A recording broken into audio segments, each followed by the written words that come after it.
say that I had some role in persuading the Ukrainians to fight for their country. Great big fat steaming lie. There is method in Donald Trump's madness. The chainsaw for bureaucracy.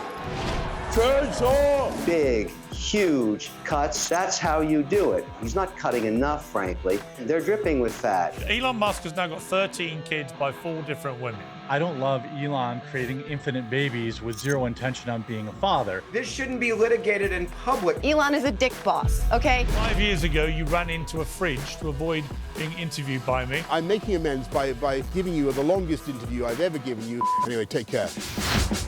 Boris Johnson was British Prime Minister between 2019 and 2022, placing him at the very heart of the global response to 2 historic disasters, the COVID pandemic and Russia's invasion of Ukraine. Well, President Putin says that Johnson personally talked Zelensky out of a peace deal in the very early months of the war, something that Johnson has emphatically denied. That deal reportedly involved Russia withdrawing to its position before the full-scale invasion in exchange for Ukraine giving up NATO membership and receiving security guarantees from its allies instead. Now, many influential US conservatives, led by Tucker Carlson, have accused Boris Johnson of therefore being culpable in the subsequent loss of tens of thousands of lives. Well, to answer for himself, Boris Johnson joins me from Kyiv in Ukraine. Boris, good to talk to you.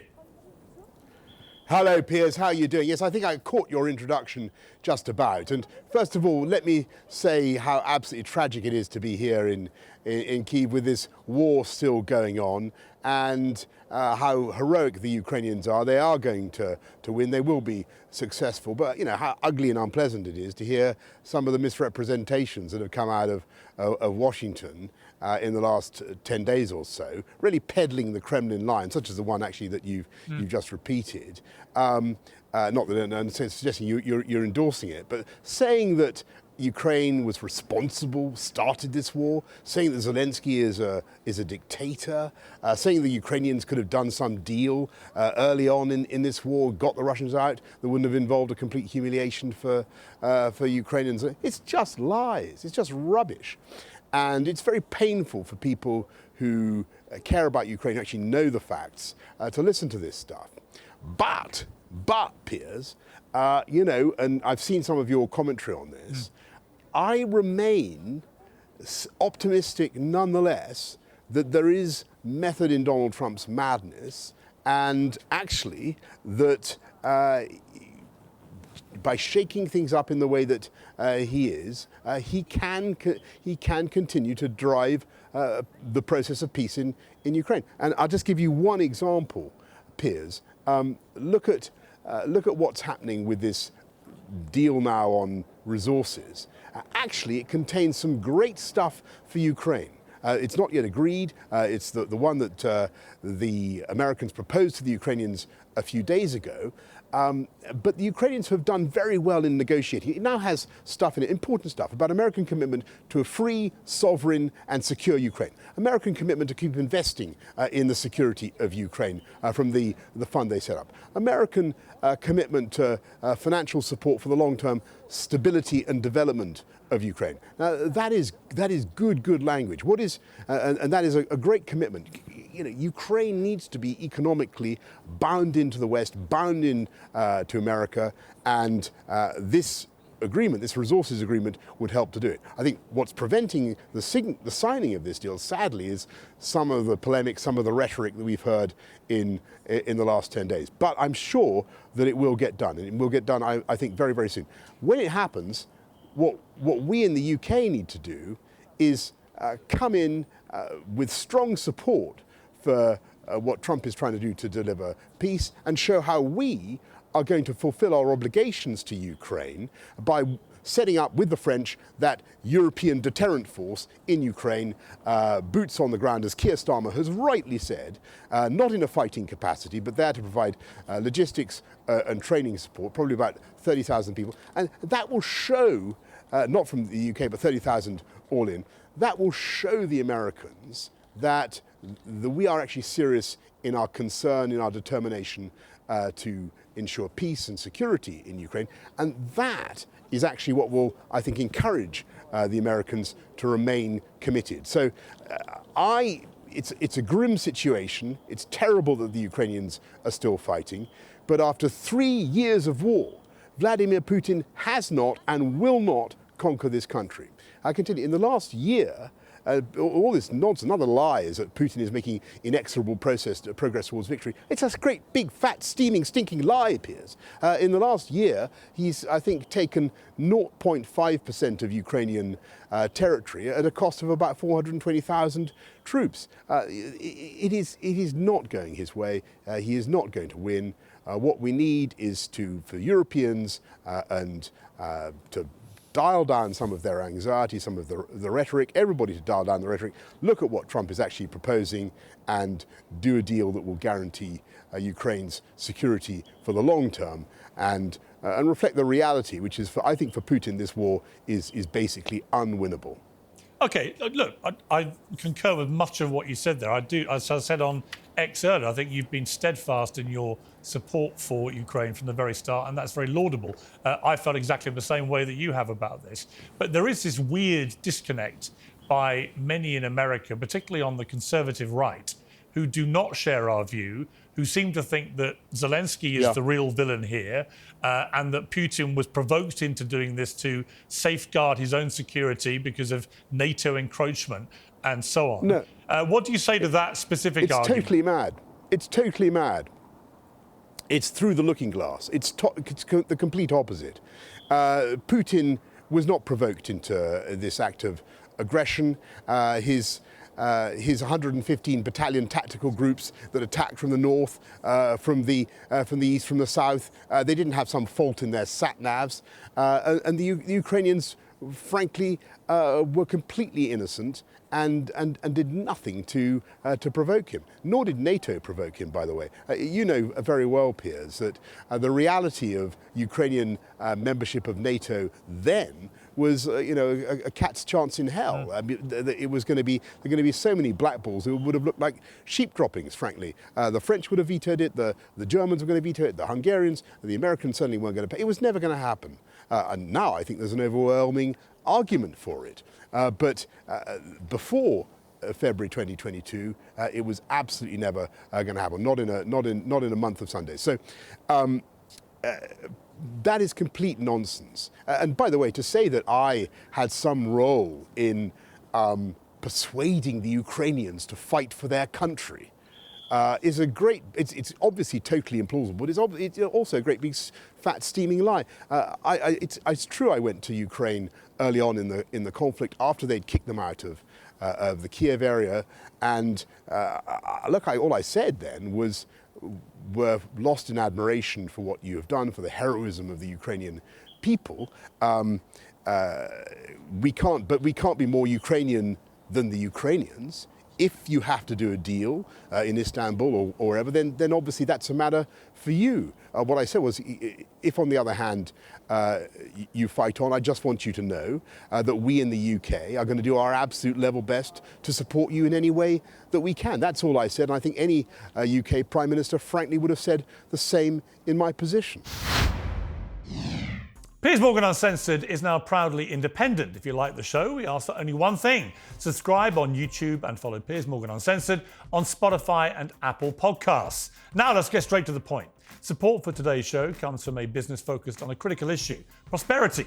US national debt is at crisis levels. Inflation has made life more expensive for everybody, and the stock market is precarious. It's enough to make anyone's financial future feel grim. So what is the solution? Well, a simple one is to opt out of the chaos and invest in something solid and reliable: physical gold and silver.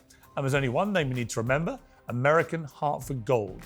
This company has earned the trust of thousands of customers with an A+ rating from the Better Business Bureau and glowing reviews you can see for yourself. They offer an incredible range of gold and silver bars and coins. They can be delivered directly to your door, or they'll help you set them up in a tax-advantaged gold IRA. First-class customer service makes the whole process simple, secure, and straightforward. American Hartford Gold is committed to getting the truth out there and giving you peace of mind in uncertain times. And if that wasn't enough, you'll get up to $15,000 worth of free silver when you make your first purchase and mention my name, Piers. So make the smart move. Call 866-692-2474 or text Piers, that's P-I-E-R-S, to 65532. That's 866-692-2474 or text Piers, to 65532. All the details are in the description. Now on with the show. But why do you think, Boris, I've been really confused that if you went back 30 years, the idea that anybody on the conservative right in America would not be all in favour of supporting a sovereign, democratic European country in defending itself against a Russian dictator would be unthinkable. And yet now there is a significant number of people, conservatives, Republicans in America, who for some reason think that it's fine that Putin has done this and he was provoked and he should be able to take the land he's taken, and that's it. I don't really understand what has changed here in their thinking. No, I think it's creepy. It's creepy and it's bizarre, but I think there's always been a strain in America of isolationism. And there's always, and I think it's partly just a lack of enthusiasm for embroiling America in any European theatre of conflict. And we saw that in the Second World War. It took 2 years before the Americans came in, and as I pointed out many times before, one of the reasons why people are anxious about this deal, the resources deal, because they think the Americans are being too rapacious. But remember what they screwed out of us, Piers, in 1941, 1940, we were on our knees. Britain was fighting alone against Nazism, and the Americans still demanded, as a price for Lend-Lease, they demanded, there was the bases for destroyers deal, you remember? We had to give up a lot of our bases in the Caribbean. We had to give them a base in Newfoundland. They gave us a little rust bucket destroyers that didn't really work. And then we had to pay billions of dollars to America during the Second World War, when $1 billion was really a lot of money. In fact, we paid so much money to America that we stopped paying checks. The UK taxpayer last wrote out a check to the United States for the support we had in the Second World War under Lend-Lease in 2006, when Ed Balls was Economic Secretary to the Treasury and Tony Blair was Prime Minister. So what I'm trying to tell you is America, in my opinion, will continue to be the arsenal of democracy. I have no doubt that America is going to continue to support Ukraine. But today, as always, American politicians, whether on the right or wherever in Congress, they're setting a price on their support. And they're just as they did with Franklin D. Roosevelt, they're constraining, as you rightly say, they're constraining what I think Donald Trump wants to do. And I think, like you, I think his fundamental instincts are in favour of standing up to Putin and in favour of a sovereign Ukraine. I hope that is the case. I think that is the case. I think a lot of this is Trump being the deal maker, which he's very skillful at, and in putting America first. Just spell out for me two messages. One, for Donald Trump, what is your message to him? You know him well. You worked alongside him when you were British Prime Minister. And secondly, Keir Starmer, who's now your successor as Prime Minister in this country, is going to the White House on Thursday. What's your message for Starmer when he's standing there next to Trump?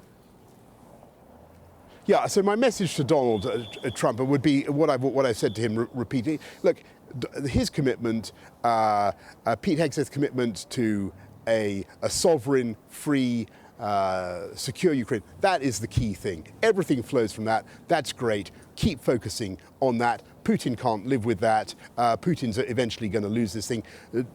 Donald Trump is doing the right thing to focus on a sovereign Ukraine. Starmer needs to go out and show how we, the UK, with the French, are going to provide that deterrent force to help the valiant, heroic Ukrainians to turn their country into a steel-quilled porcupine that is basically indigestible to any future attack by Vladimir Putin. That's what we need to do. And when it comes to Piers, I've got to love you and leave you. Thank you very much. One last question, Boris. When it comes to dealing... Thank you. I've got to go. I'm so sorry. We've got to say one last thing. One last thing before you go, Boris. Which is just that, this is 5 years ago, you ran into a fridge to avoid being interviewed by me. It's a long time to spend in a fridge. I'm now in a glorified fridge. Did you get hypothermia? I'm now making amends by being. I'm making amends by giving you the longest interview I've ever given you in a place that is substantially colder than most domestic fridges. Anyway, take care. All the best, Boris. American homeowners are at risk of a growing real estate scam, which the FBI calls house stealing. This is how it works. Criminals forge your signature on just one document, use a fake notary stamp, pay a small fee, and then file it with your local recorder's office. Just like that, your home title is transferred out of your name. Scammers can then take out loans using your equity as collateral or even sell the property behind your back. You won't even know it's happening until you start getting collection or foreclosure notices. When was the last time you checked your home title? I own a home in the United States, and the answer for me is never until now. That's why I trust Home Title Lock. Their $1 million triple lock protection helps keep your home and equity safe. Here's what you get: immediate 24/7 monitoring of your property, urgent alerts if there are any changes, and if fraud does happen, their US-based restoration team will spend up to $1 million to fix the fraud and restore your title at no additional cost. I've teamed up with Home Title Lock to give you a free title history report so you can find out if you're already a victim and get access to your personal title expert, a $250 value just for signing up. Go to HometitleLock.com and use the promo code PIERS, or just click on the link in the description. Make sure you check out the $1 million triple lock protection details when you get there. That's HometitleLock.com, promo code PIERS, P-I-E-R-S, to get the protection and peace of mind that you deserve.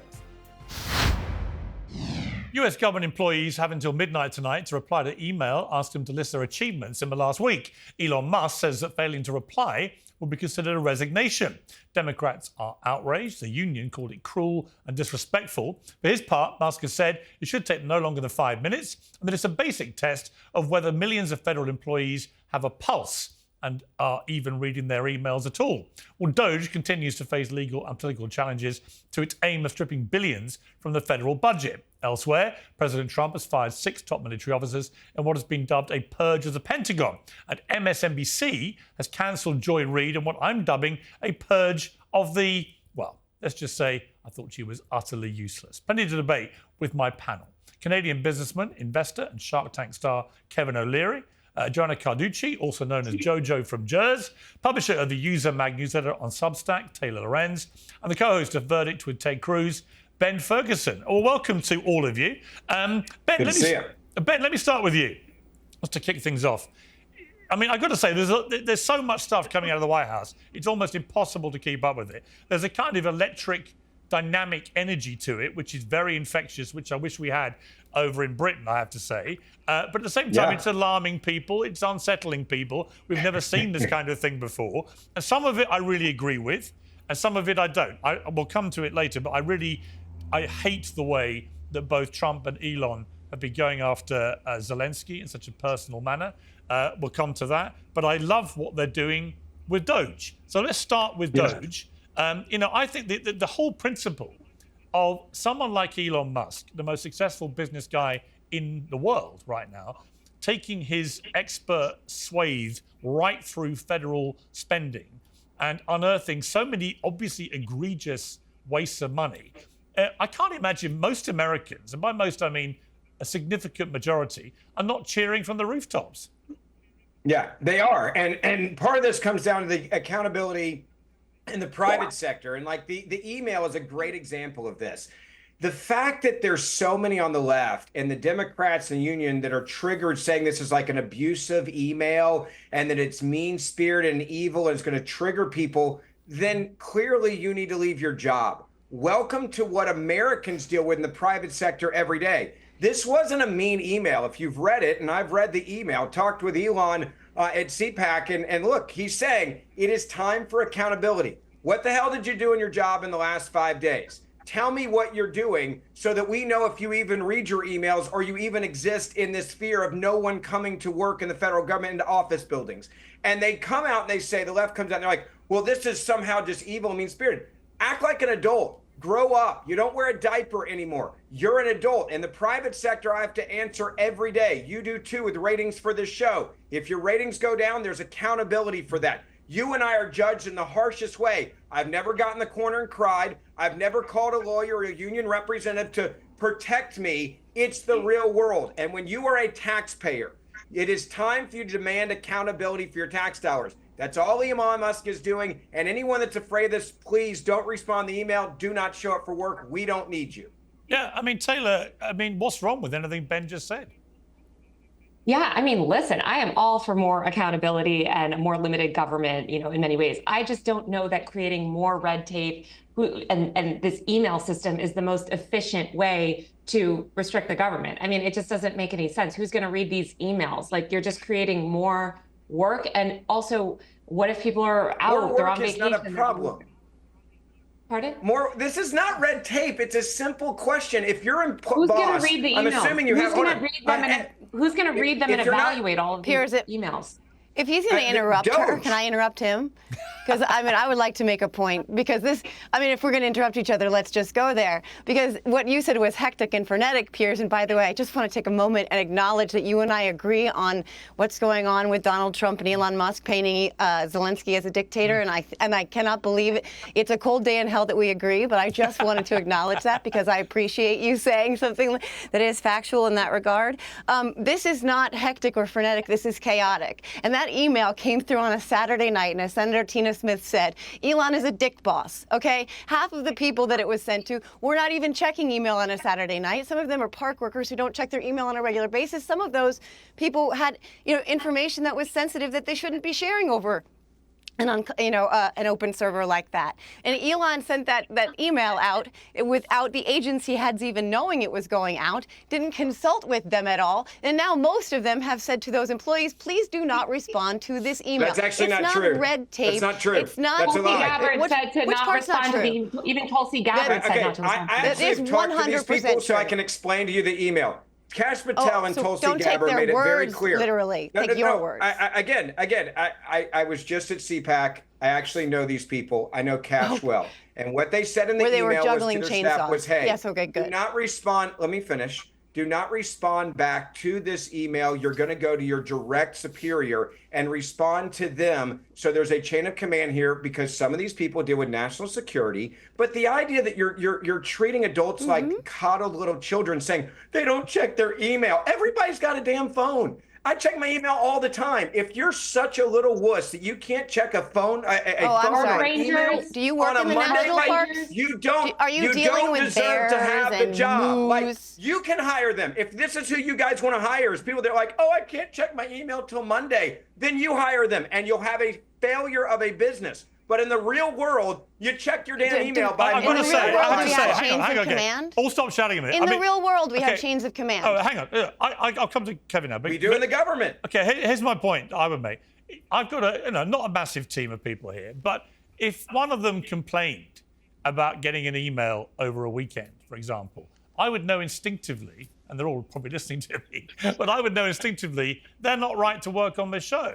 We're not a 9 to 5 Monday to Friday show where you clock off and that's it. We're an all consuming. But Piers, they didn't complain. They didn't know what to do. YouTube channel, which has complain. no real. The union and their lawyers. Yeah, but I just said this idea that you didn't know what to do. This idea you'd be traumatized by an email on Saturday. Because there was no chain of command. Let me bring in Kevin. But Piers, if one of your producers were to do that without consulting with you, if they were to send your employees an email on a Saturday night without consulting with you, and if your employees then said to you, I don't know what I'm supposed to do here, I'd probably promote them.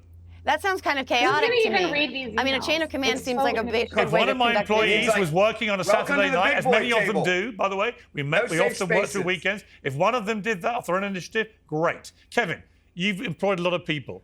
What do you make of this whole debate around Elon's email, first of all?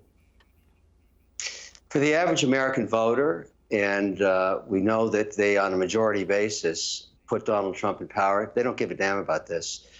They actually don't care about anything other than making sure that a lot of these claims are verified. And so if Elon runs around and says, look, there's 500 million wasted here and 200 million wasted here, that's very disconcerting. Trump has a 24-month mandate now before midterms. He's doing all this very quickly because he knows come the midterms, he may not hold a majority anymore. But frankly, 9 out of 10 Americans think this is a very good idea. And there's something to be considered here from the real world, as we've been talking about the real world. When you are in a turnaround situation, and I invest in these and have for 30 years, you go into a bankrupt organization and you cut as much as you have on the spreadsheet at the beginning, plus 20%. And why do you do that? Because you don't know what you don't know. And you want to do the cut all at once, big, huge cuts, so that you don't have a situation where every 2 weeks you're letting more people go. You want the impact to occur all at once. Then you hire back to fill in the holes of one of the mistakes you made. That's how you do it. And that's what I wish Elon was doing, because he's not. He's not cutting enough, frankly. These organizations have been growing for a long time, decades, without ever being trimmed. They're dripping with fat. And I think there's a lot more work to be done here. But this email chain thing, nobody cares. It doesn't matter. And if these employees actually aren't reading their emails, whether it's Saturday night or Monday morning, they should be fired, because maybe they haven't been reading them for months or years. Nobody knows. And do they really not going do to an anything? office? Nobody knows. Well, there's even a theory that some of them might not be alive, but are still receiving paychecks. And Kevin, you said this. You said keep slashing, keep hacking, while you have this 24-month mandate you just alluded to. Cut, more cutting. Believe me, it's going to work out great. What's interesting about what you said about Elon Musk, when he bought X for $40-odd billion, the very first thing he did on day one was, I think he fired half the workforce, 7,000 or so people. And guess what? X carried on coming out and was fine. And now it looks like, according to the reports... The company's worth half of what it was when he bought it. I was about to come to that, Taylor. Taylor, just on that very... Substack has more downloads now than Twitter I was about does. to finish my sentence to say that the reports in the last few days are that the valuation of X is now believed to be as big as what he paid for it, if not more, because so many blue chip companies are coming back to advertise. X is the example. Well, like I said, Substack Hang on, Taylor, hang on. I'll come to you guys. Let Kevin respond, then I'll come to you. I promise. Yeah, listen, the measure of what X is worth is what the debt, that's the proprietary stack on the balance sheet. It's trading at parity again. It was down as low as 40 cents after he slashed 7,200 employees. Now it's back. It's an example of how it works, and it's back in less than 3 years. And so at the end of the day, the same thing should happen in the government. And the big agencies he hasn't even started with yet, the military, the Pentagon. Now, what they get to say in past decades is always, well, you can't touch our budgets. We're defending the country. We are opaque. We're not transparent. They're pushing all that aside. They want to see where the billions go, how they're used, and how it's measured in terms of success. I think there's a lot of money wasted there, and we're going to find that out too. But remember, it's all got to happen in 2 years. So you talk about breakneck speed, there's a reason. And everybody should just chill out. Don't worry about it, because this is the only way to do it. Cut deep, cut hard, and then hire back to fill the holes. That's what he's doing. And by the way, they were compassionate when they sent out an email. We're talking about FBI agents that need years of training.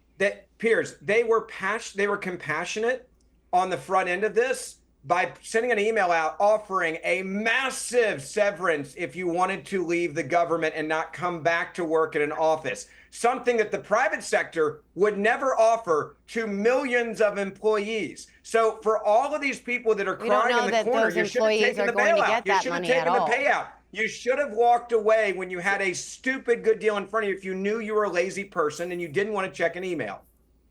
All right. Well, most of our money goes to the military, so let's see if they do a Hang on, don't talk over way. each other. Let's go to Taylor first, then Jojo.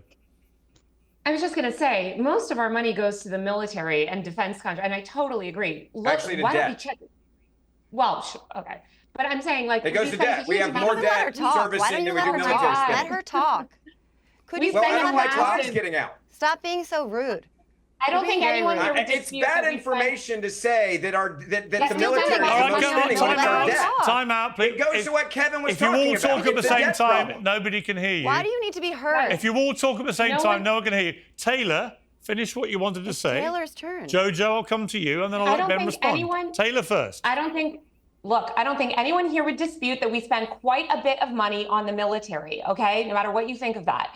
Now, I would love to see Elon Musk come in with his chainsaw and do similar cuts on that bloat. I think we all have parts of the federal government that we would like to see cut quite indiscriminately. I just think this is an inefficient way to go about it. I don't know who's reading these emails. It seems inefficient. I think park rangers are not going to be checking their email. Like, sure, you run a 24/7. No.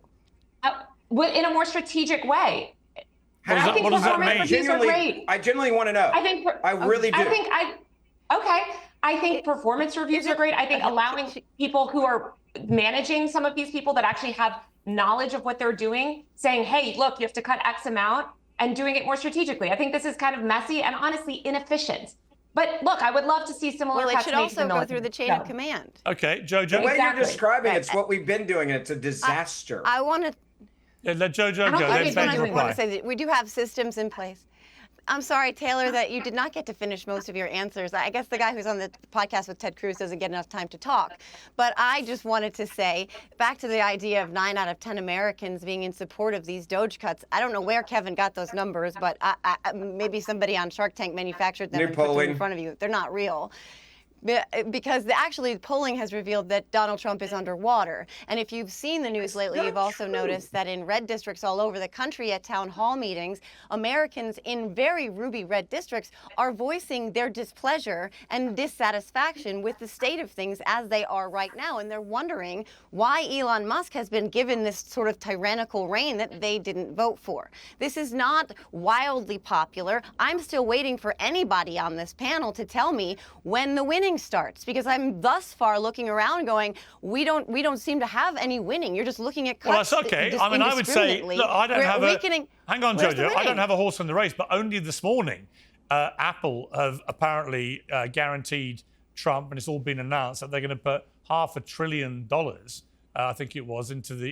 Is that right? I can't remember the exact figure. Was it Kevin? You probably know. How much is Apple putting in?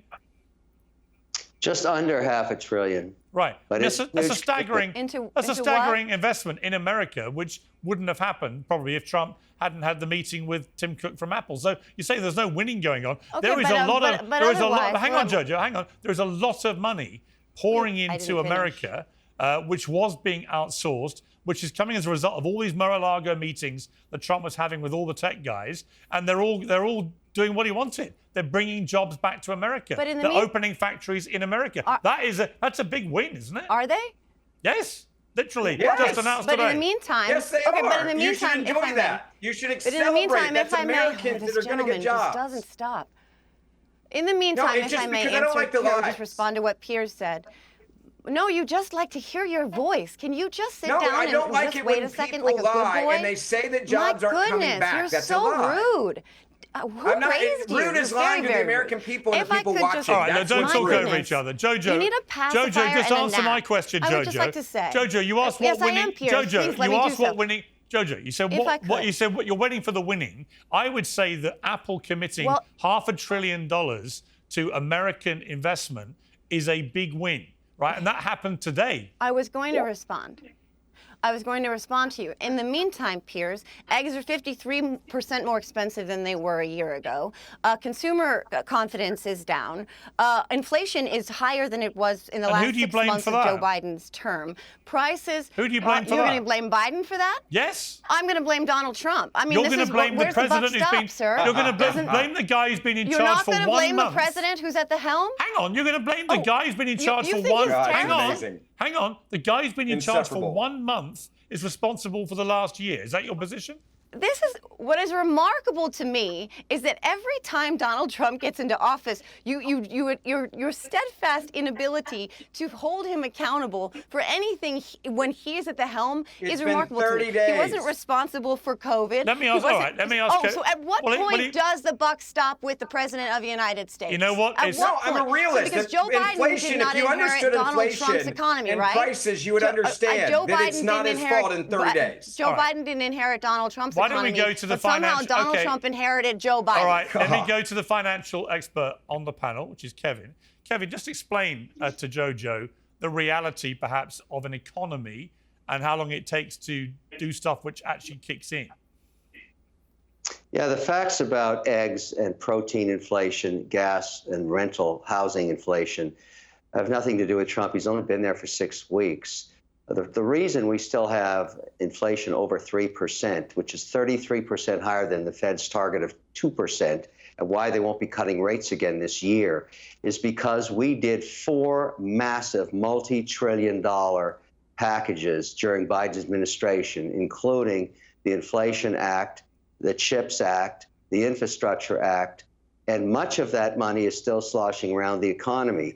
This was printing money and pouring it out of a helicopter onto the economy. We probably Bingo. spent Kevin, inflation was lowering. It was lowering at the end of Biden's term. It was not increasing. It is going up now. You're telling me that those things that were in place before inflation was Jojo, going you down, seem very, Kevin. very... I don't need to be an economic expert. Jojo, for somebody who hates interrupting, you interrupt a lot. Why don't you let Kevin finish? Listen, you can't. Oh, no, I do apologize. I just want to correct you're some still things interrupting. that he said. Let Kevin finish. Look, Jojo, let me Your rules. this. But you didn't stop the other guy. Okay, I'm stopping you, Kevin. You can't reduce inflation in 6 weeks. Maybe 2 years from now, eggs will be where they were at the beginning of whenever you want to count the pricing. It's a long haul. The economy is flush with cash, free money, including billions to student loan forgiveness. All of that stuff is inflationary. And look, I'm not blaming or saying good or bad. That's what Biden did. He is responsible for the inflation. It's his. He owns it. Now, 6 weeks in, we're seeing a lot of programs, and the best way to reduce inflation, frankly, and help the country would be to take all of these savings, not send them out to checks. If these DOGE savings are true, don't send out $5,000 checks. We don't need that. We need to pay down debt. That's the number one issue right now, and that's the pressure Congress is going to put on Trump. Use these savings to pay down debt. Okay, Jojo, your response. Piers, could I ask this question? Yeah, I just don't understand why Kevin is not dealing in the reality of the fact that inflation was going down. At the end of Joe Biden's term, it was lower and consistently lowering than it is now. It has gone up to, I think, June of 2024 levels. So how is it that you're going to attribute this inflation to Joe Biden while Donald Trump is in office and discount tariffs, some of them were government-corrected numbers. Discount all of those inflationary programs? I don't understand how you're associating this increase in inflation to Joe Biden when it was going down at the end of his term. All right, let Ben respond. I just don't understand. Let me say this. Okay, number one, if you look at the numbers that they changed, the employment numbers in November, December, they have changes to them. That's number one. Whose fault is that? That would be Joe Biden's economy then. If you go and look at it, I don't know why that's confusing or you have that weird face right now. They change numbers all the time. And they say, hey, we thought we added X number of jobs and we actually didn't. They also change inflationary numbers as well. I don't understand how that's so hard for you to understand. But again, this goes back to what DOGE is doing. And if you look at DOGE, we have more spending per month on servicing the debt of the money we borrowed in this country than DOD spending. And so I'm not sure what you're fighting against. If we have a bankrupt company, and that is the United States of America right now, there's no one that would invest in it. If it was a private company, it would have gone under. We're trillions of dollars in debt. There should be slashes and cuts everywhere. The president inherited a terrible economy with insane inflation because of all the free money we sent out there, just as Kevin brilliantly said. Ben, let me ask you. You've got to get on board. Hang on, Ben. Let me ask you a question then. When should we be judging Trump on the status of the American economy? When should we judge him on the inflation rate, for example? In other words, at what point does the Biden effect come sweeping through and actually it's all on Trump? When you talk to economists, most of them say it's 12 to 16 months before you get a real window of what is taking place now and how it's affecting the economy. But there's many out there that they just want to win. So they go to the egg prices, for example, which was a problem with flu and everything else that we know about, the killing of many of the chickens and the hens. That's part of the problem. We saw prices go up. Now, what has the president done? He said we got to lower the price of grain, we got to lower the price of gas, we got to lower the price of production, and we got to do what we can to help the prices come down. But you got to understand, there are some people, it's not really about helping Americans. It's about scoring political points. And you've seen that today. They want there to be bad news and American suffering so they can point and say it's Donald Trump's fault in 6 weeks, which is insane. And I think they know it, but it's pushing a political agenda over what's good for the American people. Hang on. All I would say is that they're actually doing exactly what you guys would do if it was the other way around. Just for the record. No, I wouldn't do that in 6 weeks. Not true. You would. Ben Ferguson, would not. Ben Ferguson, I've known you. God, how long have I known you? I've known you 15 years. I know you. We're both getting old, my friend. We're getting old. Let me bring in Taylor. Taylor, I want to show you a clip. This is from the CPAC. This is where Elon Musk goes mad with a chainsaw. This is the chainsaw for bureaucracy. Chainsaw!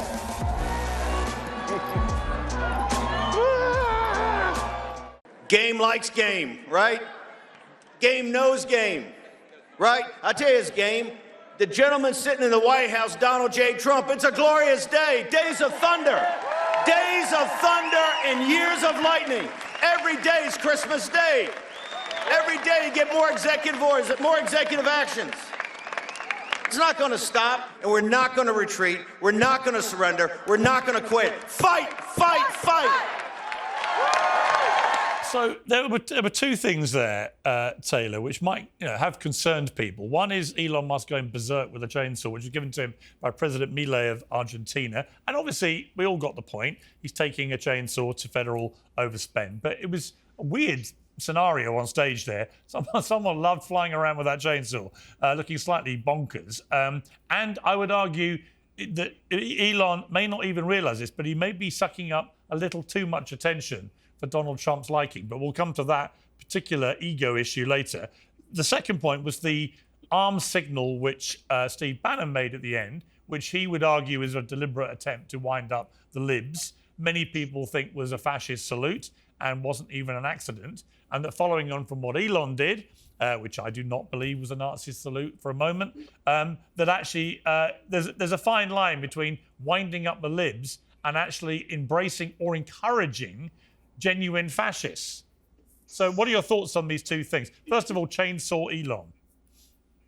I think it's bizarre. I mean, I think Elon just he's dressed in like the DOGE father outfit. I feel like he just wants to perform for the cameras and drive headlines. I don't even think he knows how to turn on the chainsaw. I think he's kind of inept and just seeking attention. And I think ultimately that might be his downfall. An inept billionaire. Got it.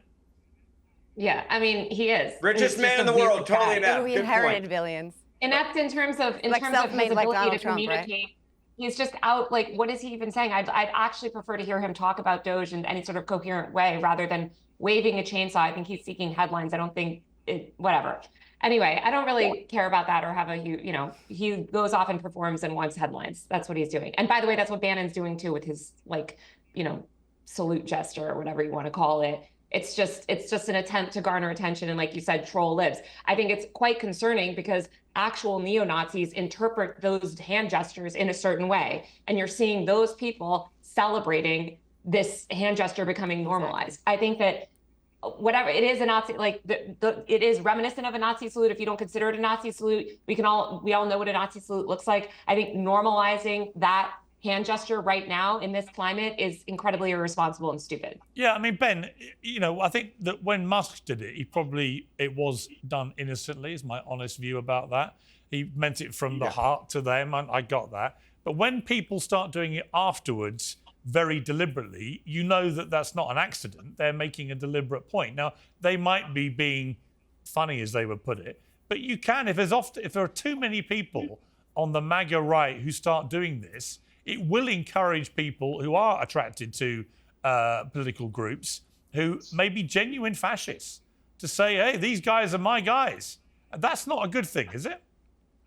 Look, I had dinner Friday night sitting next to Bannon. And if you're a guy like Bannon who was attacked by the government and found in contempt and dragged off to prison the way he was, and then you see a media which goes after Elon Musk because he waves at a crowd and says it's a Nazi salute, which everyone, including you, Piers, knew was not. Would I want to troll them because I have a different perspective because of what happened to me? Yeah. Is he mad? Sure he is. Is he ready to fight back? Yes. Was he willing to go to jail over it? Absolutely. Should he be doing it? Was he persecuted by the government? Yes. I wouldn't do it. I can say that. So that's the point. But Bannon has a different perspective, which it is absurd that they attacked Elon Musk because they're afraid of the guy actually saving money. They say, oh, he did a Nazi salute. So is he trolling them? I'm sure he is. And I don't blame him for being that angry, honestly. No, but it's interesting. All right, but hang on. But interesting that you admitted you wouldn't do it yourself, though. And I'm glad to hear.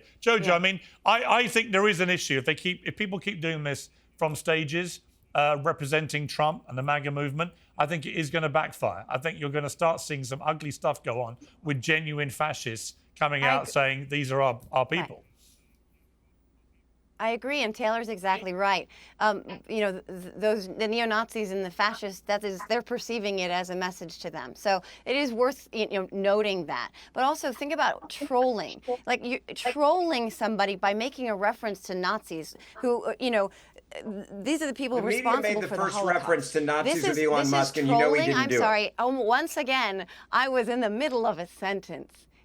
I think your argument about interrupting Jojo, with respect, your argument about... it's gone. Hang on. Your argument about interrupting Jojo was slightly diminished by the way you interrupted Kevin, just for the record. Oh, Piers, are we going to move past that now and continue to let this? We are if you don't start interrupting, You've now corrected me in the midst of being interrupted instead of correcting the man who I'm kind of bored of people who make a big deal of being interrupted, then interrupting people, then playing the victim. Then play the victim about being interrupted. Can we move on from the interrupting? You corrected me instead of him. All right, Kevin, let's bring Kevin in. Let's call a spade a spade. Kevin in. It's Kevin. not. I want to finish. Well, say something trolling then. and referencing Nazis. Because, as you know, Piers, what we're looking at with Putin on the march right now, in what is happening in potentially happening in Europe, to then the correlation between that and trolling people by using that symbol, make no mistake, we know what's happening right now, and it cannot be normalized. You yourself would know that and agree. You said you wouldn't do it, and I forget the gentleman's name on the right. He said he wouldn't do it, but he never said why. He never said why he wouldn't do it, and we all know why he wouldn't do it. Why nobody on this panel would do it. And I just wanted to say that. It's self-explanatory because I don't want to be connected with Nazis. You're still not saying it. But no, like saying I wouldn't do it, and the fact that you need some sort of explanation, right. and I'm happy. But let me apologize to. Mad let me enough? finish. He should be able to do it. You asked a question, I'll answer it. I already explained why I think Steve Bannon did what he did. And for everyone else watching, I apologize. You guys are going to have to tune out for 30 seconds so I explain this very simply to one human being. And I apologize because you guys understand. Well, no, I don't know. Hang on, Ben. Ben, it's a legitimate question. Just explain very quickly why you wouldn't do it. Because I don't ever want to be connected to anything that would look like aiding, abetting people that are Nazis that want to take out Jews who I stand with and the people of Israel who are under attack right now. That's just not my style. I agree with you. I agree with you. To go in that area. I agree with you, but not my style. Right, I agree, but that is something that I think that memo is not getting received. Let me bring in Kevin on this. I mean, Kevin, from a leadership point of view, if you were Donald Trump, how comfortable are you about the constant attention-seeking stuff by Elon Musk? Does it matter? Would you care? Is he stealing oxygen that maybe you would want to limit to the president? I mean, how do you feel about that, first of all? They've already addressed that. Elon Musk does not have any executional mandate. He can only make recommendations as a special government employee. That's the designation he has. There's others in the White House that have that designation. It gets around the lobby laws that exist. They don't have to abide by them because they're doing direct work for the government through the executive. That's technically what's going on. But he's addressed it in multiple interviews as recent as last week.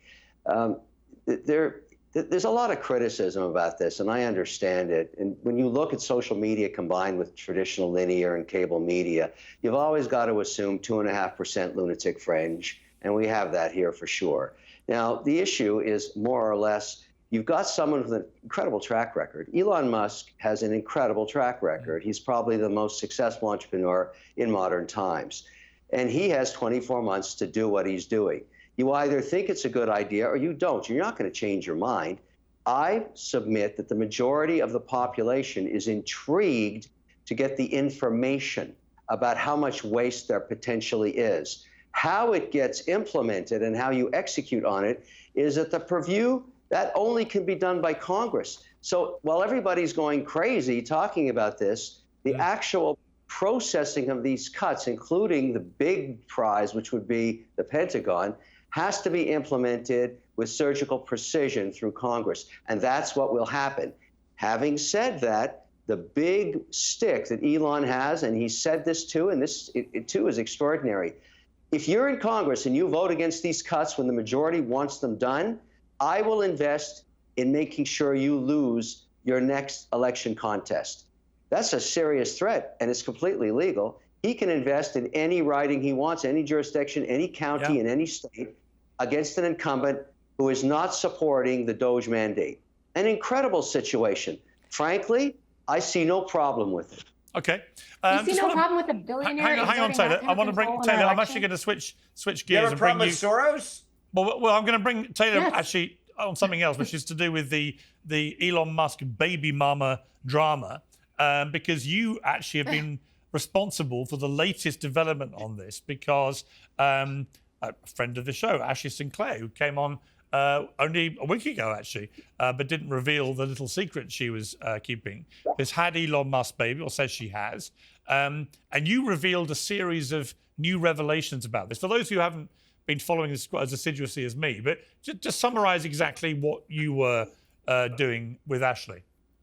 Yeah, so I didn't do anything with Ashley. I broke the news, which was available in public court documents, that Ashley Sinclair, who had Musk's latest child, has filed a paternity suit and a custody suit for the youngest child, her new son. So she's seeking sole custody of the child and also seeking to establish legal paternity.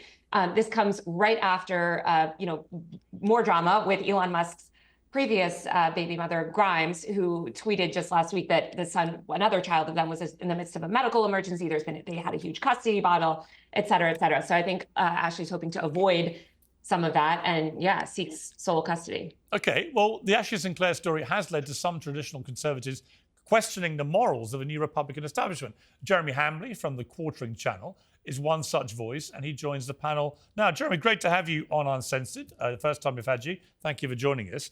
You think I've got to say, when I saw what you were saying here, that nearly every single conservative influencer is congratulating a twice single mum on another out-of-wedlock child with a man who has zero intention on marrying her. Elon's a degenerate and shares criticism for his actions too. When I saw that, I was surprised, actually, that more people were not pointing out there's a sort of weird double standard going on here, which is a kind of embracing and celebration of all this, when actually a conservative, Christian right, perhaps, perspective would normally be pretty censorious. Yeah, I think it was pretty disappointing to see a lot of these people call themselves Christians or Catholics or religious, and preach a lot of different morals about family, the core family, traditional values. And it was pretty appalling to see everyone race into the replies. And I do want to be clear, I think both parties here are, I think in many of these cases, the women take a lot of extra heat. And I think Ashley Sinclair, that there's plenty to criticize.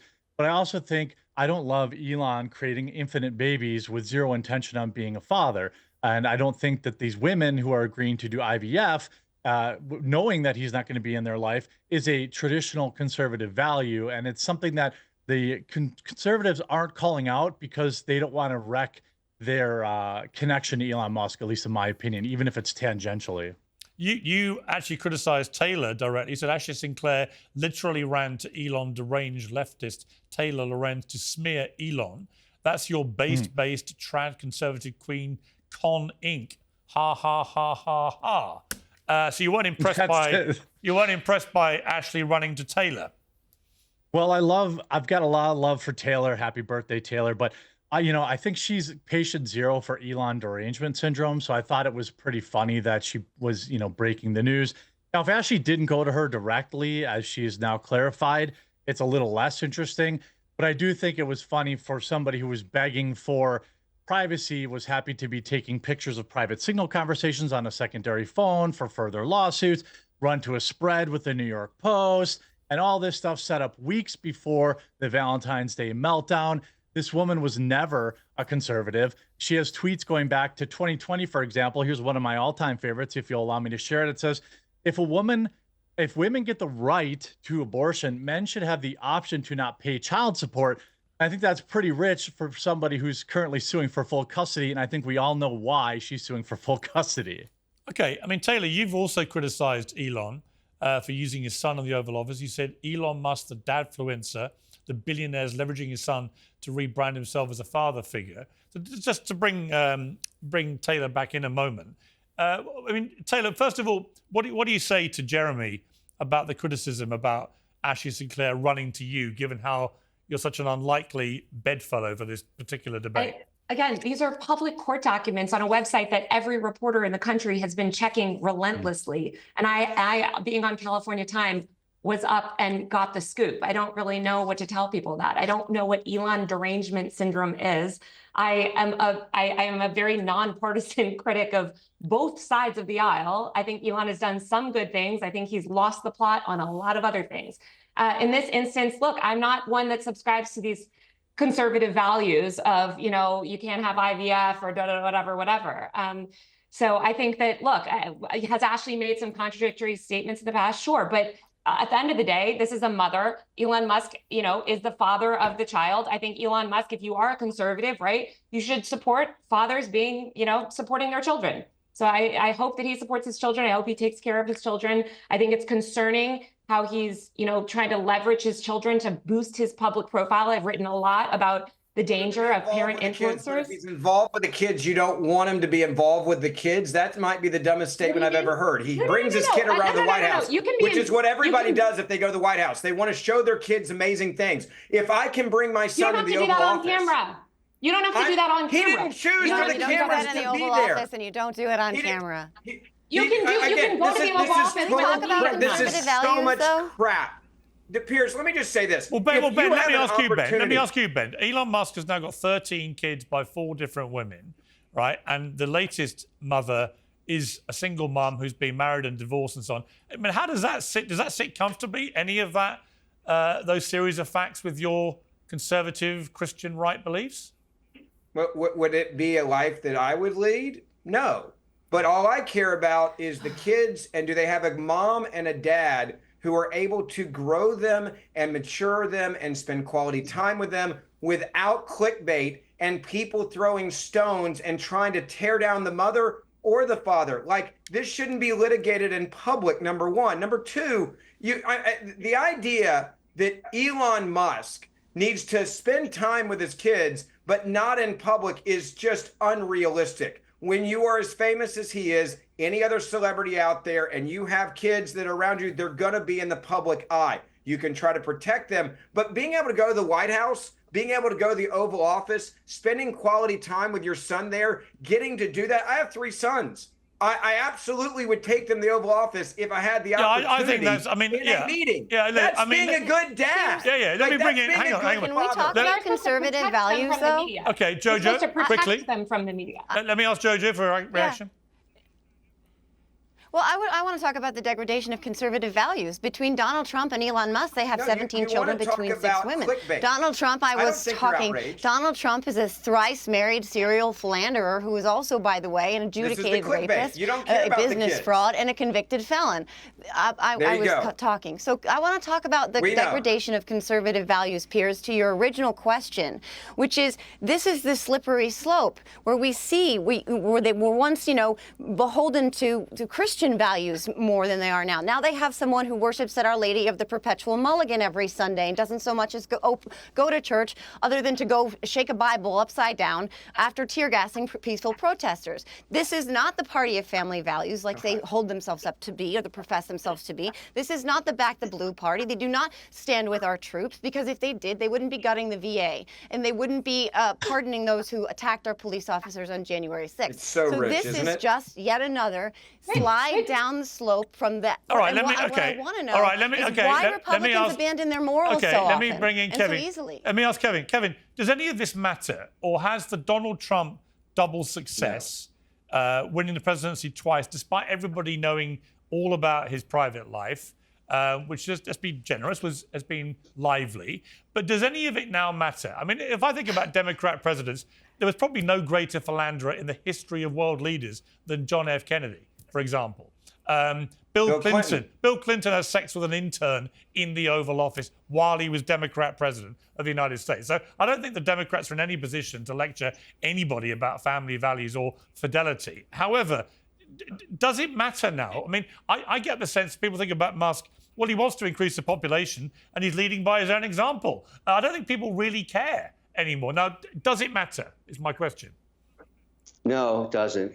This isn't really what people worry about, when they're trying to figure out how to make ends meet at their kitchen table for millions of Americans making $68,000 on average.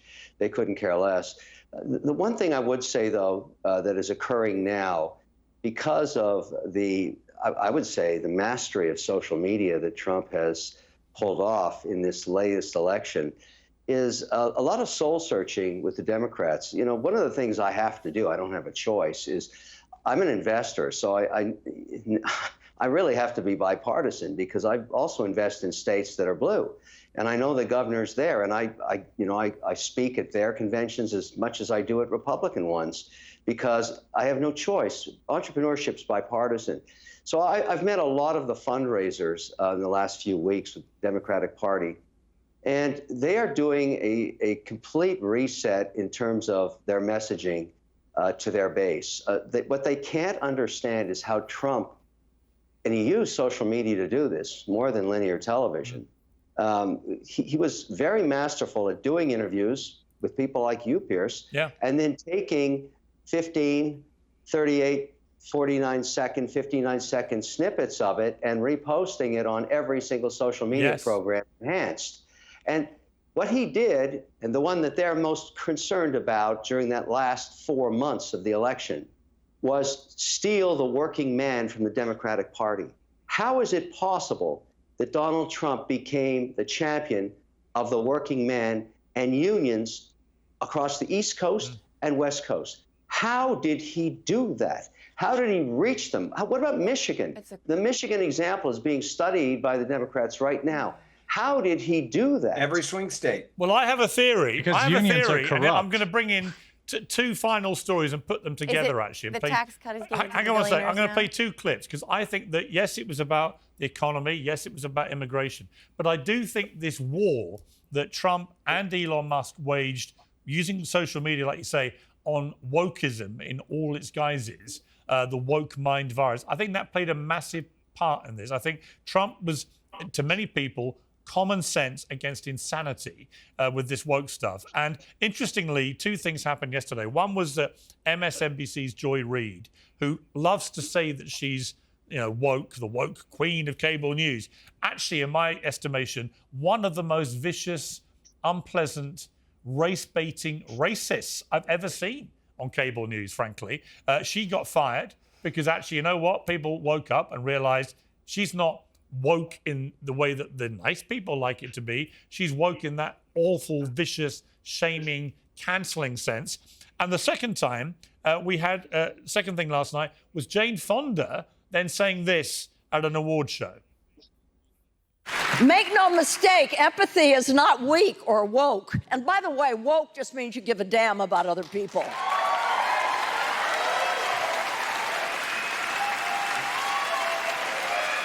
Ben Ferguson, on that, the two things are not disconnected. You have one, Reid finally getting her comeuppance, thoroughly deserved.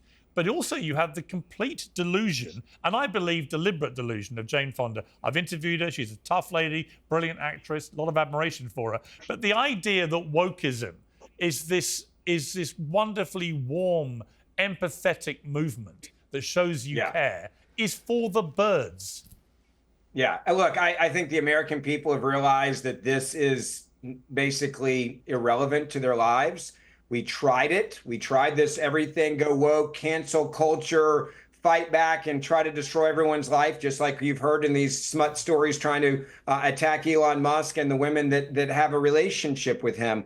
The American people care about, is it safe to go outside and play? Is it safe to send your kids to school? Are my kids in a failing school? Can I give my kids a better life than I had? And if you want to know why Donald Trump did so well in the closing argument with the American people, is because while they were pushing, dudes in sports with women and demanding that parents can't show up and have a voice at their conferences at their schools and referring to them as domestic terrorists, the Republican Party listened and said, we understand what you're going through. We want to give change to that. We want to help you succeed. And we want you to have a better country for your kids than what you have right now. And so as long as they go up there and they try to talk down to America and say, well, woke means you give a damn. No, woke means you're out there probably trying to ruin someone's life and get them fired from their job and try to ruin them or put them in jail.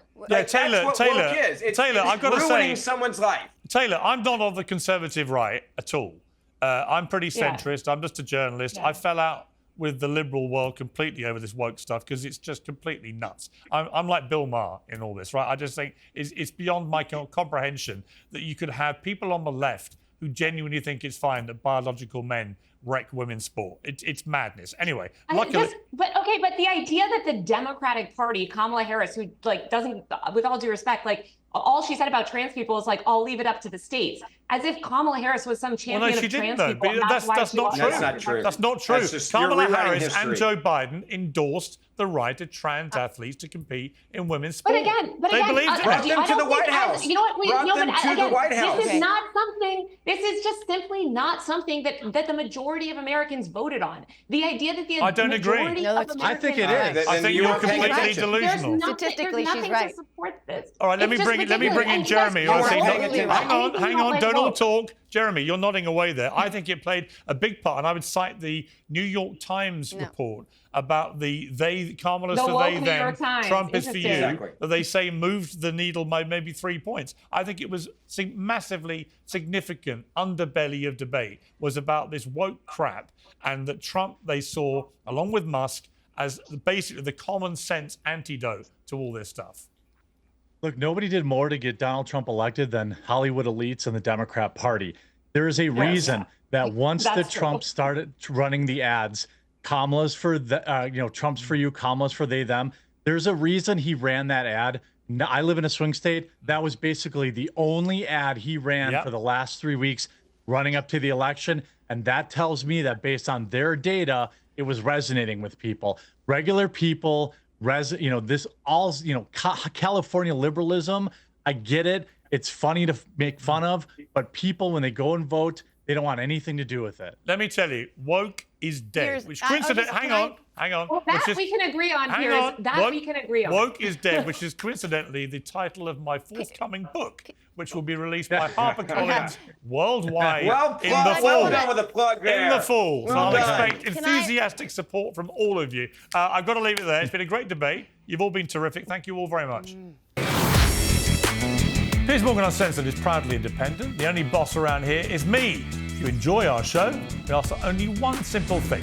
Hit subscribe on YouTube and follow Piers Morgan Uncensored on Spotify and Apple Podcasts. And in return, we will continue our mission to inform, irritate and entertain. And we'll do it all for free. Independent, uncensored media has never been more critical, and we couldn't do it without you.